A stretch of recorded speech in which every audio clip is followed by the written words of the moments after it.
Deuteronomy. It's the fifth book of the Bible and the final book of the Torah. After the exodus from Egypt, Israel was at Mount Sinai for 1 year, entering into a covenant with their God. And then they had the disastrous road trip through the wilderness, and the Exodus generation disqualified themselves from entering into the land promised to Abraham. And so Deuteronomy begins with Moses standing in front of this new generation, explaining the Torah. And it's from here that the design and purpose of the book unfolds. Deuteronomy is a series of speeches from Moses where he's calling the next generation of Israel to be faithful to the covenant with their God. At the center of the book is a collection of laws, which are the terms of the covenant between God and Israel. Some of the laws are new, but many are repeated from the laws given earlier at Mount Sinai. And that's actually where this book gets its name, from a Greek word deuteronomion, which means a second law. Now, surrounding these laws are two outer sections of Moses' speech. Each of these are broken up into two parts themselves. Let's just dive in and we'll see how this whole thing works. So Moses, first of all, summarizes the story so far, and he highlights how rebellious the previous generation was, in contrast with God's constant grace and provision in the wilderness. And God did bring his justice on them, yes, but he did not abandon his covenant promises. After this comes a series of very passionate sermons where Moses calls on this new generation to be more faithful than their parents were to the covenant. He reminds them of the 10 Commandments, and then the centerpiece of this section is a famous line called the Shema. Moses says, "Listen, Israel, the Lord is our God, the Lord alone, and you shall love the Lord your God with all of your heart, with all of your soul, and with all of your might." This became a very important daily prayer in Judaism, and it brings all of the themes of the book together. So the word listen, or Shema in Hebrew, it means much more than just to hear. Its meaning includes responding to what you hear, or in English we would say obey. And the word love in Hebrew also means much more than just an emotion or feeling. It's about a decision of wholehearted devotion to God that involves your will and your emotions, your mind and your heart.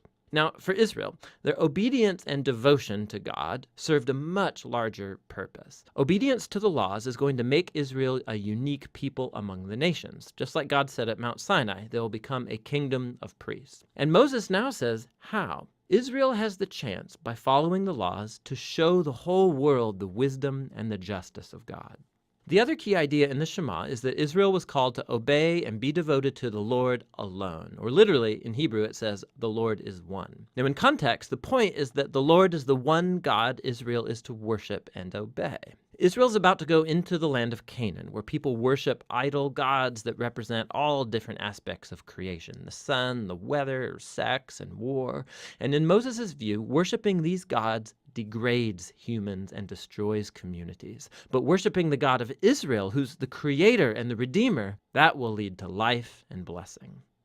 And so we come to the large collection of laws at the center of the book. And they're roughly arranged by topic. So the opening section is about Israel's worship of their God. They were to have one central temple where one God would be worshipped. And also, God was to be worshipped in Israel's care for its poor. So, for example, all Israelites were to set aside 1/10 of their annual income to be given to the temple. But another 10th was to be set aside every 3 years and given to the poor. And these are the kinds of laws that put Israel on the cutting edge of justice in comparison to their ancient neighbors, and it was all bound up with their worship of God. The next section outlines the character qualities of Israel's leaders. So the elders, the priests, the kings, these were all placed under the authority of the covenant laws, which God said that he would enforce by sending prophets to keep the leaders accountable. So in contrast to Israel's neighbors, where kings were thought of as divine and a law unto themselves, Israel's leaders were subordinate to the law and the prophets.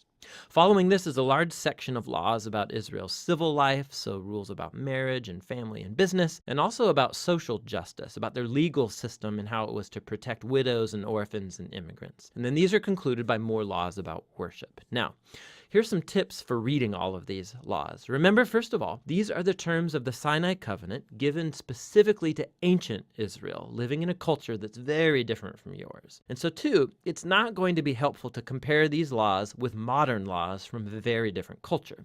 Rather, these were given to set Israel apart. And so we need to compare these laws with those of Israel's neighbors, like in Assyria or Babylon. And when you do that, all of a sudden laws that seemed harsh or bizarre become much more clear. You see that God is pushing Israel to a higher level of justice than was ever known before. And so finally, try to discern what core principles of wisdom or justice underlie any particular law, and you'll discover some really profound things. So here's an extra credit assignment. Go see how Paul the Apostle does this very thing in his first letter to the Corinthians, chapter 9, verse 9, and he quotes a law from Deuteronomy chapter 25, verse 4. It's really interesting. So back to Moses. After he goes through all of the laws, he issues a final challenge that Israel should listen to and love their God. He first issues a warning and an ultimatum.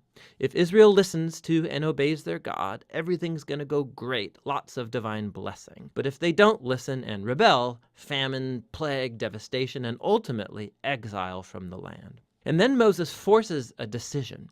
He says, "Today I set before you all life or death, blessing or curse, goodness or evil. So choose life by loving the Lord your God and listening to him."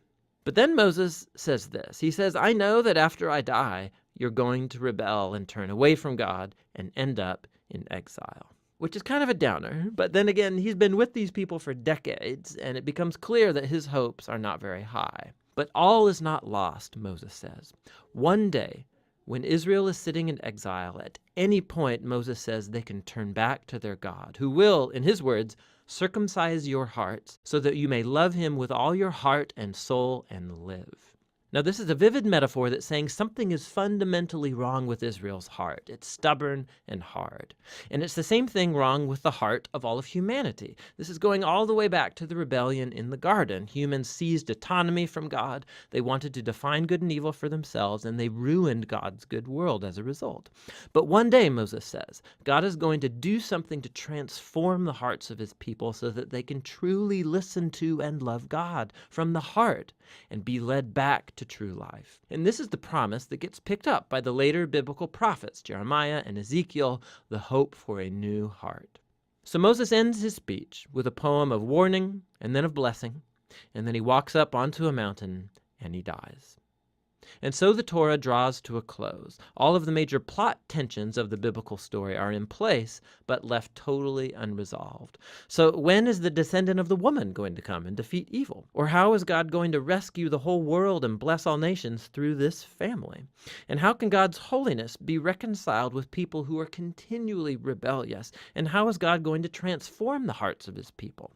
You just have to keep reading to find out. But for now, that's what the book of Deuteronomy is all about.